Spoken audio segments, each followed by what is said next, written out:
नमस्कार दोस्तों, स्वागत है आप सभी का वर्ल्ड ज्योग्राफी शो में। तो दोस्तों, आज जो जानकारी मैं आपके लिए लेके आया हूँ उससे सुनकर आपको मज़ा तो आने ही वाला है, साथ ही आपकी नॉलेज भी बहुत बढ़ने वाली है। जी हाँ दोस्तों, आज की हमारी ये वीडियो बहुत ही रोमांचक और मज़ेदार होने वाली है, क्योंकि आज हम जिस यात्रा पर जाने वाले हैं वो बहुत ही विशाल और रहस्यों से भरी इंसानी पहुँच से परे है। तो मैं बात कर रहा हूँ ब्रह्मांड की यात्रा की। तो मित्रों, ये तो आपको एहसास हो ही गया होगा कि ये कितनी मज़ेदार होने वाली है। इस यात्रा को करते वक्त हमें बहुत कुछ सीखने को मिलने वाला है और इसमें हम बहुत से प्रश्नों के जवाब भी खोजेंगे। जैसे ब्रह्मांड की परिभाषा क्या है, ब्रह्मांड का आखिरी छोर क्या है, ब्रह्मांड के रहस्य क्या हैं, ब्रह्मांड की सबसे बड़ी शक्ति क्या है।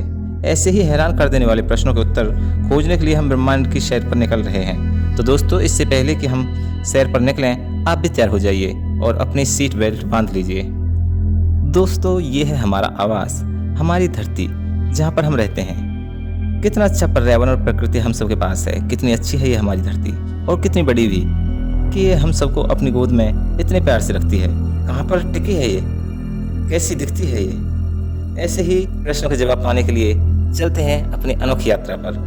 दोस्तों, जब हम अपनी पृथ्वी के एटमॉस्फेयर से बाहर जाते हैं तो हमें एक्स्ट्रा एनर्जी की जरूरत पड़ती है, क्योंकि पृथ्वी अपने ग्रेविटेशनल फोर्स की वजह से हमें अपनी तरफ खींचे रखती है।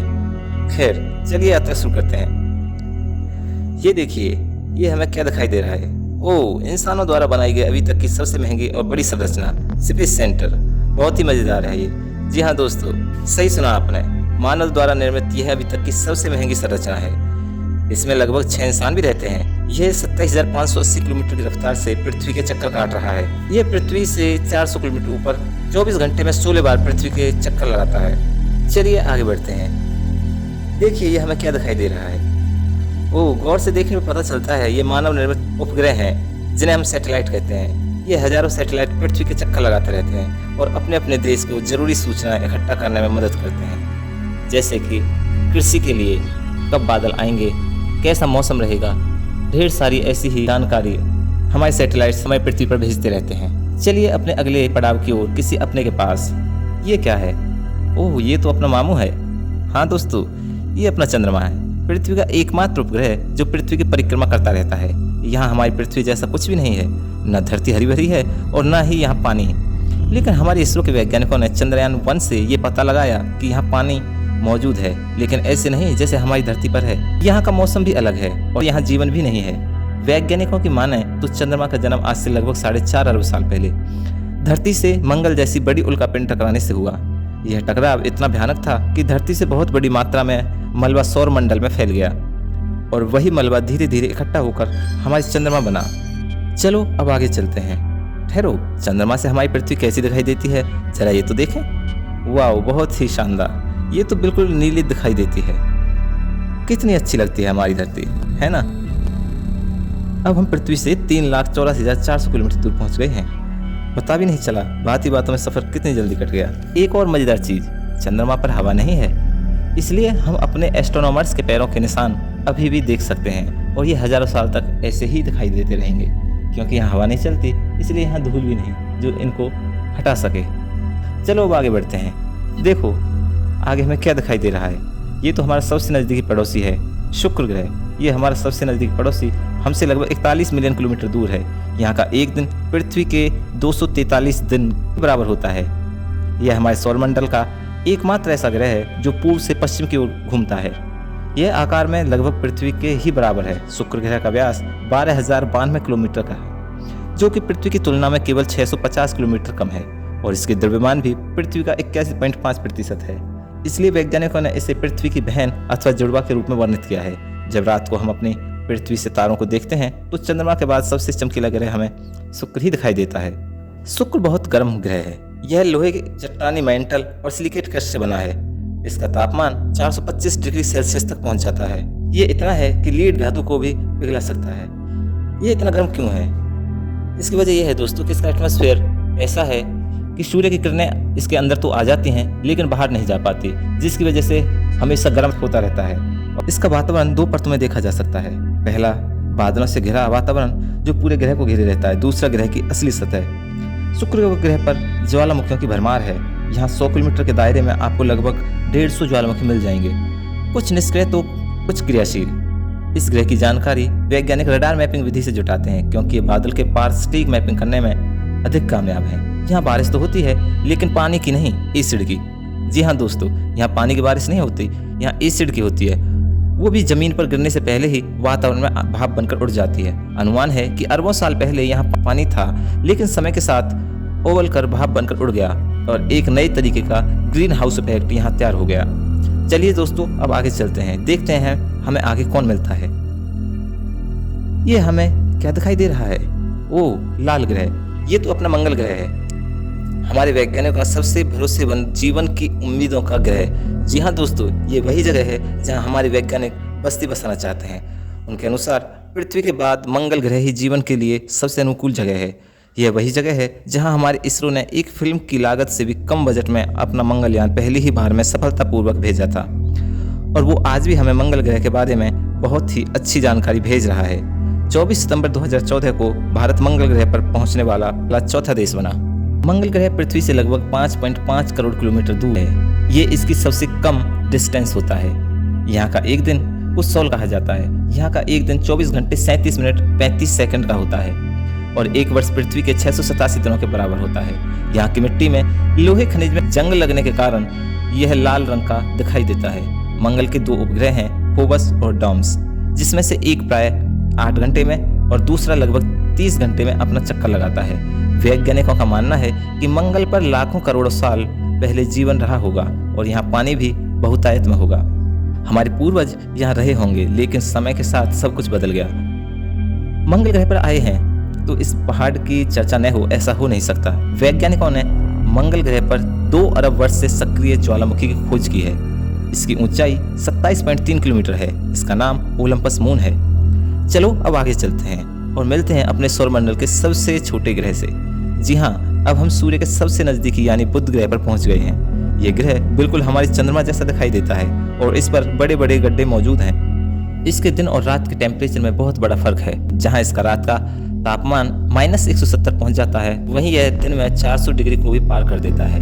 यहाँ का एक दिन पृथ्वी के 176 दिनों के बराबर होता है। इसका वजन पृथ्वी के वजन का मात्र 38% है। बुध ग्रह का अपना कोई चांद नहीं है। चलिए अब आगे बढ़ते हैं और मिलते हैं अपने परिवार के मुखिया से, जो कि हमारे लिए पूजनीय है, क्योंकि इसकी ताकत और ऊर्जा से हमारी पृथ्वी पर जीवन संभव है। क्योंकि इसी के संतुलन से सारे ग्रह अपनी अपनी जगह इसकी परिक्रमा कर रहे हैं। एस्ट्रॉयड बेल्ट के रिसलाएं भी अपनी निश्चित कक्षा में इसके गुरुत्वाकर्षण बल से ही चक्कर लगा रहे हैं। जी हाँ दोस्तों, अब हम बात कर रहे हैं अपने सूर्य तारे की, जिसके परिवार को सौरमंडल कहते हैं। यह तारा पृथ्वी से 150 मिलियन किलोमीटर दूर है और यह इतना बड़ा है कि इसमें लाखों पृथ्वियां समा जाएं। यह इतना भारी है कि इसकी ग्रेविटी से सारा सौरमंडल संचालित है। इसकी ज्वाला की लपटें इतनी ऊंची उठती हैं कि इसकी सतह से हजारों किलोमीटर ऊपर तक चली जाती हैं। दोस्तों, सूर्य की हम जो ये तस्वीरें देख पा रहे हैं, ये नासा द्वारा भेजा गया स्पेसक्राफ्ट पार्कर सोलर प्रोब द्वारा खींची गई सबसे नजदीकी तस्वीर हैं, जो कि सूर्य की ऊपरी वायुमंडल कोरोना में सफलतापूर्वक प्रवेश कर गया है और ये अब सूर्य से मात्र 20 लाख किलोमीटर दूर है। चलिए दोस्तों, अब हम आगे बढ़ते हैं, लेकिन दोस्तों इससे आगे का सफर अब खतरों से भरा होगा, इसलिए सावधान हो जाइए, क्योंकि अब हम एस्ट्रॉयड बेल्ट में प्रवेश कर रहे हैं। एस्ट्रॉयड बेल्ट मंगल और बृहस्पति के बीच में फैली हुई है। ये कई हजार किलोमीटर में फैली हुई है। इसमें बहुत बड़ी बड़ी विशालकाय चट्टानें और छोटी छोटी चट्टानें भी मौजूद हैं, जो सूर्य के चारों तरफ चक्कर लगाती रहती हैं। इसमें कुल ज्ञात 200 एस्ट्रॉयड हैं, परंतु एस्ट्रॉयड बेल्ट के सभी एस्ट्रॉयड को मिला दें तो ये एक ग्रह का रूप धारण कर सकता है। वैज्ञानिकों के अनुसार ये चंद्रमा के आधे के बराबर बैठ जाएगा, परंतु आश्चर्य की बात यह है कि शिलाएं एक ग्रह का रूप क्यों नहीं ले पाई। जब वैज्ञानिकों ने इस बारे में अध्ययन किया तो पता चला कि बृहस्पति ग्रह इसका विशेष रूप से जिम्मेदार है। आइए फिर वहीं चलते हैं। बृहस्पति हमारे सौरमंडल का सबसे बड़ा ग्रह है। यह इतना बड़ा है कि इसमें बाकी सारे ग्रह समा जाएं, फिर भी सारे मिलकर बराबर नहीं हो पाएंगे। इसके इतने बड़े होने के और इसकी ग्रेविटी के वजह से एस्ट्रॉयड बेल्ट के एस्ट्रॉयड कभी ग्रह का रूप नहीं ले पाए। दोस्तों, हम बृहस्पति की सतह पर नहीं जाएंगे। पता है क्यों? क्योंकि इसकी सतह है ही नहीं। वास्तव में ये बहुत ही खतरनाक ग्रह है। यह एक गैसीय ग्रह है और अगर इसके अंदर गए तो धंसते ही चले जाएंगे।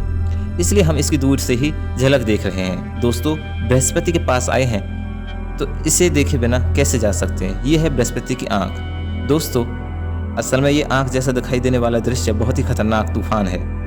ये इतना बड़ा है कि इसमें 3 पृथ्वियां समा जाएं। इसे बृहस्पति का रेड स्पॉट कहा जाता है। बृहस्पति जितना खतरनाक है, इसके ऊपर यानी चंद्रमा उतने ही जीवन के लिए अनुकूल पाए जाते हैं। इसके दर्जनों चंद्रमाएं में से एक है यूरोपा। यूरोपा यह बर्फ की मोटी चादरों से ढका हुआ है। हमारे वैज्ञानिक मानते हैं कि इस बर्फ के नीचे पानी तरल रूप में मौजूद है, जो कि जीवन की उम्मीदों को बढ़ा देता है। चलिए अब अपने सबसे सुंदर ग्रह की तरफ चलते हैं। आप समझ गए होंगे मैं किसकी बात कर रहा हूँ। जी हाँ दोस्तों, शनि ग्रह हमारे सौरमंडल का सबसे खूबसूरत ग्रह है। इसके चारों तरफ फैला इसका हवाई छल्ला इसकी शाहीनता बनाता है, जो देखने में बेहद खूबसूरत दिखाई देता है।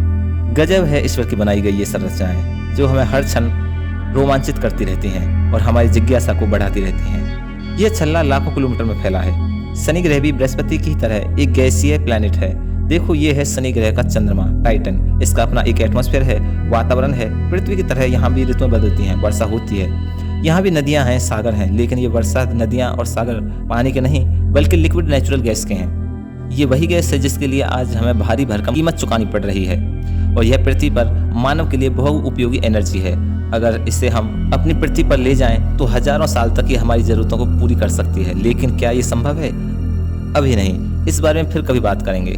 यहाँ देखने वाली बात यह है कि हम जहाँ से चले थे वो हमारी प्यारी धरती कैसी दिखाई देती है। वो ये देखो, बिल्कुल एक डॉट की जैसी दिखाई दे रही है। इसका अर्थ ये हुआ कि इससे आगे जाने पर अब हमें हमारी पृथ्वी नहीं दिखाई देगी। जैसे जैसे हम आगे बढ़ेंगे ये हमारी आंखों से ओझल होती चली जाएगी। चलिए अपने अगले पड़ाव पर, जो कि हमारे नेपच्यून है। यह हमारे सौरमंडल का आखिरी ग्रह है। टेलीस्कोप के आविष्कार से पहले यूरेनस और नेपच्यून के बारे में हम नहीं जानते थे। दोस्तों, नेपच्यून को वरुण ग्रह भी कहते हैं। सौरमंडल में वरुण ग्रह पर सबसे तेज हवाएं चलती हैं और यही हमारे सौरमंडल का सबसे ठंडा ग्रह भी है। यहाँ दिन छोटा होता है और साल बहुत बड़ी होती हैं। यह पृथ्वी से 4.5 बिलियन किलोमीटर है। इसे नीले ग्रह के रूप में जाना जाता है। चलिए अब आगे बढ़ते हैं और चलते हैं एक और बड़े खतरे की ओर। जी हाँ दोस्तों, ये हमारा सौरमंडल की क्यूपर बेल्ट। ये एस्ट्रॉयड बेल्ट से 20 गुना चौड़ी और 200 गुना फैली है। ये जितनी बड़ी है इसमें ऑब्जेक्ट भी उतने ही बड़े बड़े पाए जाते हैं। हमारा प्लूटो, जो ग्रहों की लिस्ट से बाहर हो गया, वो इसी क्यूपर बेल्ट का हिस्सा है। इसमें कुछ एस्ट्रॉयड इतने बड़े हैं कि उनके अपने चंद्रमा मौजूद हैं। ये ठंड से जमे पानी, मीथेन और अमोनिया से बने हैं। चलिए अब आगे बढ़ते हैं और मिलते हैं अपने परिवार के सबसे दूर के सदस्य से। ये है बौना ग्रह सैटर्न, जो कि सूर्य की परिक्रमा लगभग 10,000 साल में कर पाता है।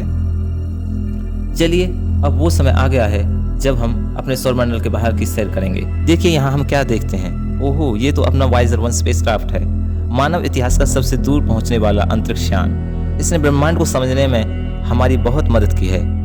इसने ब्रह्मांड के बहुत से रहस्यों से पर्दा उठाया है। यह अपनी 40 साल की यात्रा पूरी कर चुका है और अब यह सौरमंडल से बाहर जा चुका है। यह 70 किलोमीटर पर सेकंड की स्पीड से आगे बढ़ रहा है और यह लगभग 19 अरब किलोमीटर दूर जा चुका है।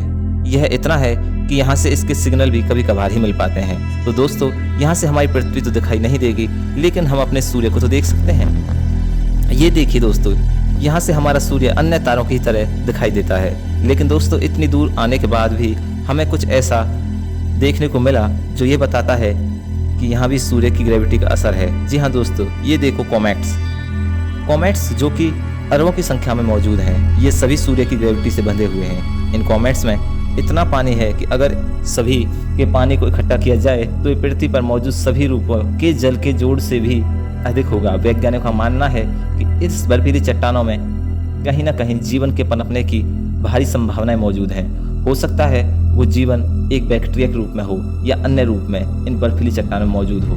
दोस्तों, ये अरबों कॉमेट्स जहाँ घूम रहे हैं, ये हमारे सूर्य तारे की ग्रेविटी का आखिरी पड़ाव है।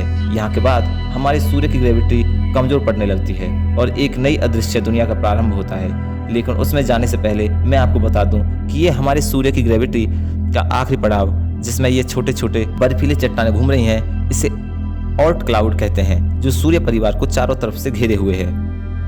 दोस्तों, इस वीडियो में इतना ही। इससे आगे की जानकारी पाने के लिए पार्ट 2 वीडियो को जरूर देखें, क्योंकि उसमें हम इससे भी अधिक रहस्यमय दुनिया की सैर करेंगे और ब्रह्मांड के आखिरी छोर तक पहुंचेंगे, जो कि बहुत ही रोमांचक होगी। इसका लिंक आपको डिस्क्रिप्शन में मिल जाएगा। दोस्तों, हमारी टीम बहुत ही मेहनत और प्यार से आपके लिए वीडियो बनाती है। आपको वीडियो अच्छी लगी हो तो लाइक और चैनल को सब्सक्राइब करें और कमेंट बॉक्स में अपनी राय अवश्य दें।